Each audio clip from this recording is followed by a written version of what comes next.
ये है दिल्ली दर्पण। नमस्कार। दिल्ली में और दिल्ली सहित पूरे देश में ओमिक्रॉन जो वायरस है, कोविड का वेरिएंट है, उसका ग्राफ लगातार बढ़ रहा है, उसके केसेस की संख्या लगातार बढ़ रही है।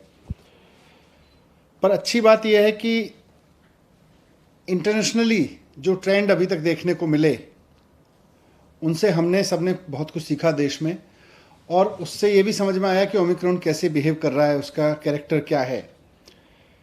तो इससे नुकसान ज़्यादा नहीं हो रहा, ये वही ट्रेंड शो कर रहा है जैसा ओमिक्रॉन ने दुनिया के और देशों में शो किया है।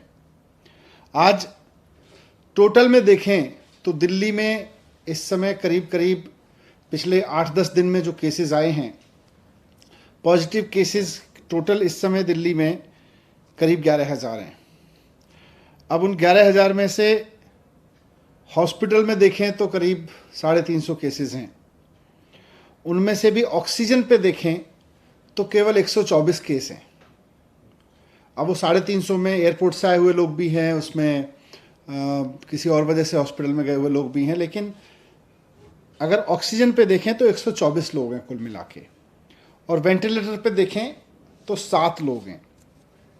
तो एक्सपर्ट्स का ये मानना है कि ओमिक्रॉन का अभी तक का जो बिहेवियर है, अभी तक का जो जिन लोगों को ओमिक्रॉन का इन्फेक्शन हो रहा है, उनको बहुत माइल्ड सिम्टम्स हो रहे हैं या नहीं हो रहे हैं और जल्दी ठीक हो जा रहे हैं।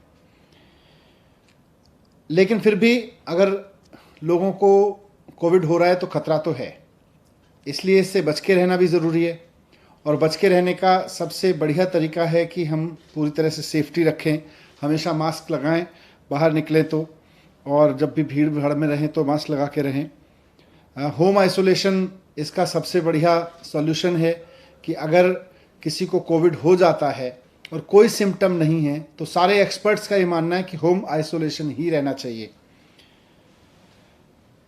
हॉस्पिटल केवल तभी जाएं जब आपकी ऑक्सीजन लेवल लगातार डिप हो रही हो या आपको कोई परेशानी हो, तो आज भी एक्सपर्ट्स ने यही बात दोहराई।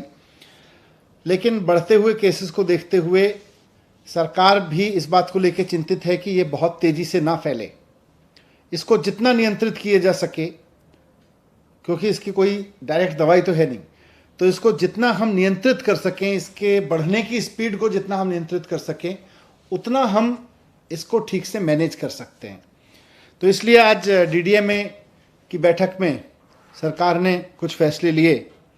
उसमें सबसे इम्पॉर्टेंट है कि दिल्ली में सैटरडे और संडे को, यानी वीकेंड्स पर अब कर्फ्यू रहेगा।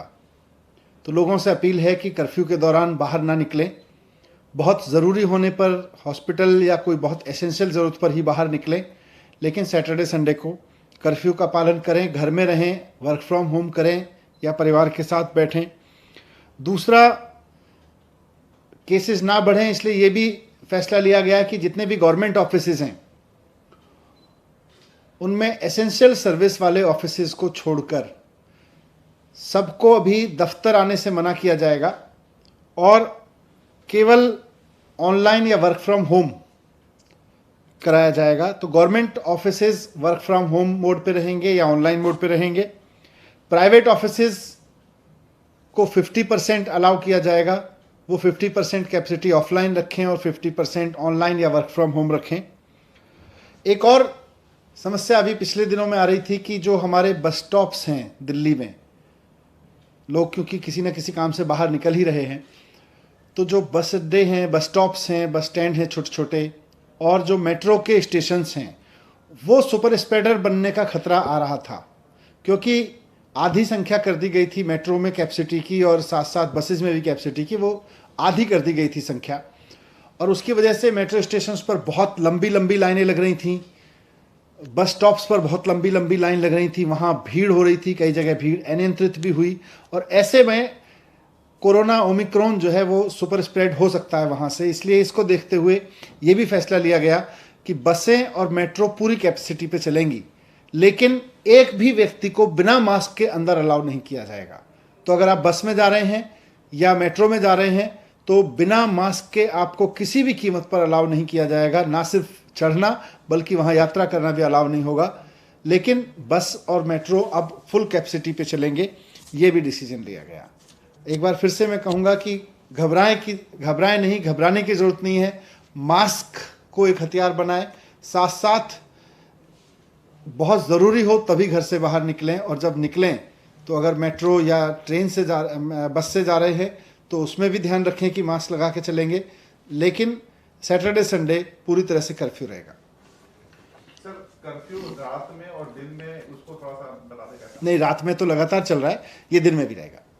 और इसमें एसेंशियल सर्विसेज के लिए किन किन कैटेगरी को आप लोग? एसेंशियल सर्विसेज पहले से, अब पिछले 2 साल से लगभग चल रहा है, तो खाने से लेके और मेडिकल से लेके और पुलिस और इस तरह की जितनी भी चीज़ें हैं एसेंशियल सर्विस में, इमरजेंसी सर्विसेज में, फूड आइटम्स, सब्जी और ये सब को नहीं रोका जाए।